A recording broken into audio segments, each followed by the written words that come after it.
but we're going to come back a little later in this video and look at that. Inside the outlet, we'll find some tracks which will carry the electricity. The two neutral and the two hot terminals are currently joined together by the jumper. So both hot terminals will become energized if either one of the two were wired into the circuit. We can remove the jumpers by using some pliers to just snap them off, but these can't be replaced. By snapping these off, we can isolate the terminals and connect them to different circuits. We'll look at this in detail a little later in this video. For now, I'm going to leave these jumpers in place. We can connect this receptacle into the electrical system by first bringing in our hot wire and connecting that to the hot terminal. Then we bring the neutral wire in and connect this to the neutral terminal on the opposite side. To make the circuit safe, we bring in our ground wire also. If we now turn on the power, the electricity will flow along the hot wire and into both the tracks for the hot terminals. The electricity wants to reach the neutral terminals to return back to the service panel, but it can't at the moment because there is no path to complete the circuit. As I said, with the jumper in place, both hot terminals are now hot. But if we remove the jumper between these two, then only the terminal connected to the hot wire will be energized. In this case, that's the top outlet. Coming back, to complete the circuit, we need to plug something into the receptacle. For this example, I'm just going to plug in a simple light fitting. With the light plugged in, the electricity can now flow through the hot terminal and into the plug. It will then flow along the cable and into the lamp.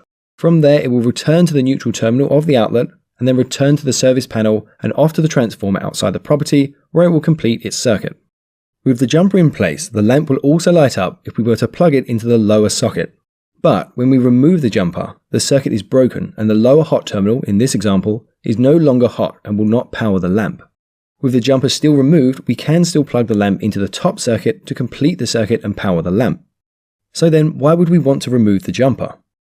One application is when using switch receptacles like this circuit here, which allows half of the receptacle to remain hot while the other half is controlled by a switch. For this, we bring the hot wire in and connect this to the wire nut. We then run another hot wire from there and over to the top hot terminal. We can then run our neutral wire back to the service panel. Of course, we need to also include our ground wires too. If we powered this circuit, then only the top half of the circuit would be hot. The lower half would have no power.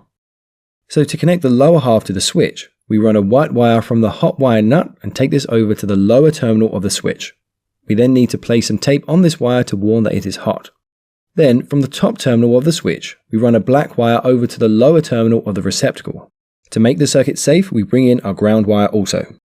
Now when we power this circuit, we again get electricity to the top terminal, and we have given it a second path which leads over to the switch. The switch is off currently, so electricity can't pass it. But when we flip the switch, the circuit is now made and electricity can flow over to the lower half also. If something was plugged into either of the sockets, then electricity can flow through and into the neutral side to get back to the service panel. If we flip the switch off, then the power is cut again to the lower half, but the top half will remain hot. Another application is to connect to two different hot wires. If we remove the jumper and then bring in a red hot wire as well as the black hot wire, we can connect the top half and bottom half to different circuit breakers. This will spread the electrical demand over two breakers instead of just one, so it's less likely to overload and trip the breaker.